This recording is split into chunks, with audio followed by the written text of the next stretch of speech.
क्या उनकी आपत्ति इस बात की है कि उन्होंने नाम क्यों बदला? अगर नाम बदलने पे आपत्ति है तो इस पे विचार करने की जरूरत है कि नाम छुपा के क्यों जा रहे हैं। क्या उनके असल नाम के साथ में स्वीकार्यता नहीं है?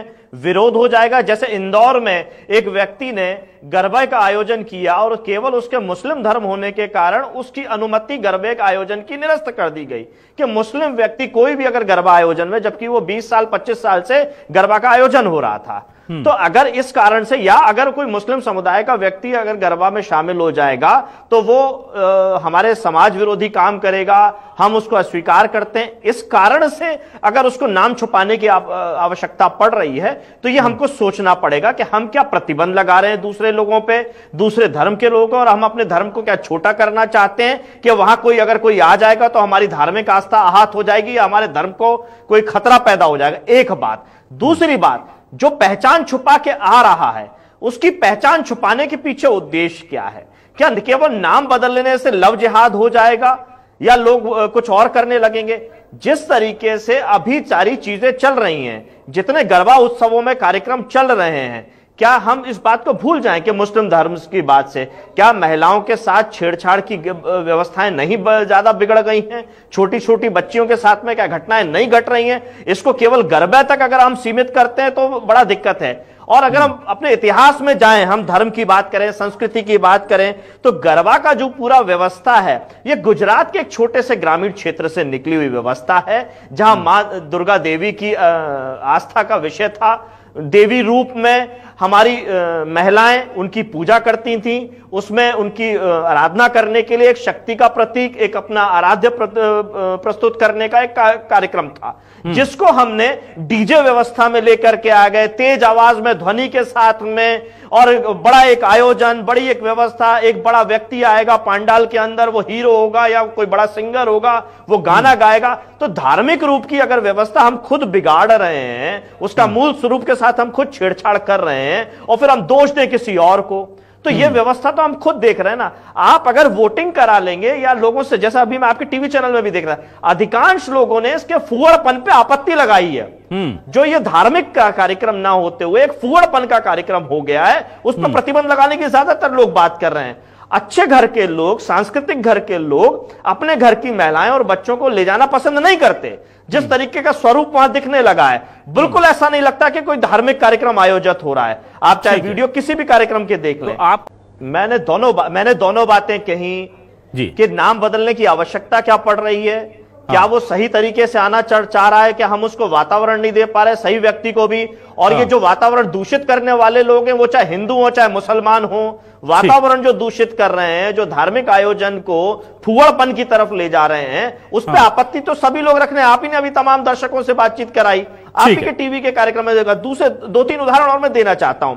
बनारस हिंदू यूनिवर्सिटी में संस्कृत पढ़ाने के लिए एक इंटरव्यू होता है, उसकी एक पूरी प्रक्रिया अपनाई जाती है और उसमें एक मुस्लिम व्यक्ति का सिलेक्शन हो जाता है जो मेरिट के आधार पे होता है। लेकिन कुछ हिंदू लोग इस बात का विरोध करते हैं कि हम मुस्लिम से संस्कृत नहीं पढ़ना चाहते हैं, जबकि उसी बनारस हिंदू यूनिवर्सिटी में उर्दू पढ़ाने वाला व्यक्ति एक ब्राह्मण है, उसका किसी मुस्लिम व्यक्ति ने विरोध नहीं किया।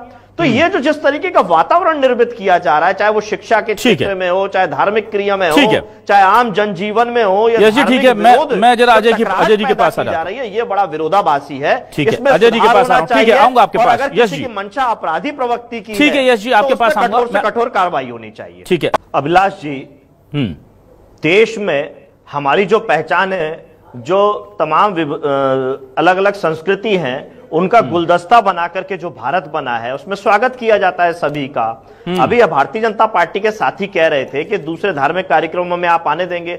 मुस्लिम समाज की इफ्तार पार्टी होती है, उसमें सभी धर्म के लोग चले जाते हैं, कहां किसी को रोका जाता है। ईद में मिलने के लिए, सिमैया खाने के लिए सब लोग चले जाते हैं, उनकी इबादत होती है। मस्जिद जाने पर किसी की रोक टोक नहीं है कि आप किसी दूसरे धर्म के आप नहीं लगाकर और नाम बदल कर नहीं जाते ना सर। आप मैटर को मिला देते हैं। आप ये क्यों समझ रहे हैं कि मुस्लिम युवकों के आने पर पाबंदी है? अभिलाष जी, मैंने शुरुआत में ये नाम बदलने वाली बात पे पूरी तरीके से सहमति और असहमति दोनों बातों पे विस्तार से बता दिया, और मैं भी आपको यहाँ बात एक बार बता चुका हूँ कि मुस्लिमों के आने पर आपत्ति नहीं है। धर्म के लोग, समाज के लोग बोल चुके हैं कि अगर मुस्लिम भाई आना चाहते हैं तो बाकायदा आए, कार्यक्रम में परिवार के साथ आए और हमारे कार्यक्रम में शिरकत करें। शिवराज सिंह चौहान जी ने भोपाल में बनवाया,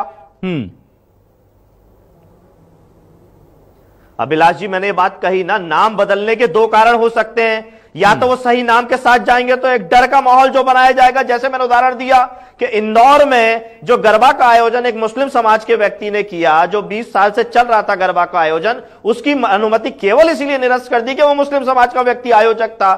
तो धर्म के आधार पर अगर किसी का आयोजन आप निरस्त कर रहे हो तो वो डर बैठेगा या वो बात आएगी कहीं ना कहीं। ठीक है, तो आप यह चाहते हैं यश भारती जी, आप यह चाहते हैं कि धर्म विशेष की चीजें भी धर्म विशेष के लोग तय ना करें, ये भी कोई और तय करे कि उसको कैसे करना। ठीक है, लेकिन ये आजादी होती है तो ये आजादी होनी चाहिए। अगर 25 साल से मिल रही थी आजादी तो मिलनी चाहिए। अब मैं वापस यश भारती जी आपके पास आ रहा हूं। यश जी बोलिए, आप सर क्या रिएक्शन दे रहे थे?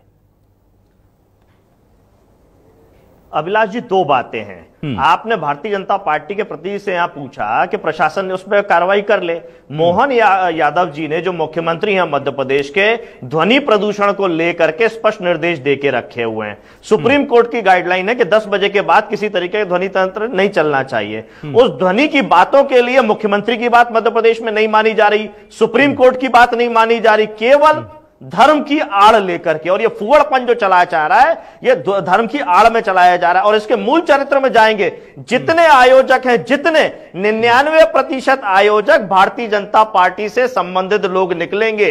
आप इसमें कोई खुली बात है, जो आयोजक है उसकी फोटो देख लीजिए और उसकी मूल रूप भावना देख लीजिए। ना 100% होगा ना। भारतीय जी, जो आयोजक एक था, जो आप ही तो कह रहे थे कि एक आयोजक था, उसको हटा दिया, रोक दिया, करने जा रहे हैं, 100% आयोजक आप लोग जो कह रहे हैं उस पर प्रतिबंध लगाने के लिए क्या सरकार को नहीं बोल पा रहे हैं? जो ध्वनि प्रदूषण का जो नियम मोहन यादव जी लेकर के आए वो टूट रहा है, उस पर भारतीय जनता पार्टी के नेता नहीं बोल पा रहे हैं। सुप्रीम कोर्ट की जो धज्जियां उड़ाई जा रही ध्वनि प्रदूषण को लेकर के रात के 10 बजे के बाद, उस पर भारतीय जनता पार्टी के लोग नहीं बोल पा रहे हैं। 10 सेकंड दूंगा आपको। आपको आपत्ति है? ये इस प्रकार की राजनीति नहीं चलेंगी जज जी। मध्य प्रदेश में इस प्रकार की राजनीति हम नहीं अलाउ करेंगे। आप भैया हमारे आदरणीय धर्मगुरु कह रहे हैं कि आप आस्था के नाम पे फुगड़पन परोस रहे हो, या हमारे धर्मगुरु कह रहे हैं। वो अजय जी ने पहले कहा यश जी की वो गलत चीज है और संतों को उस पर कार्रवाई करनी चाहिए, वो उन्होंने अपने पहले बयान में कहा। मैं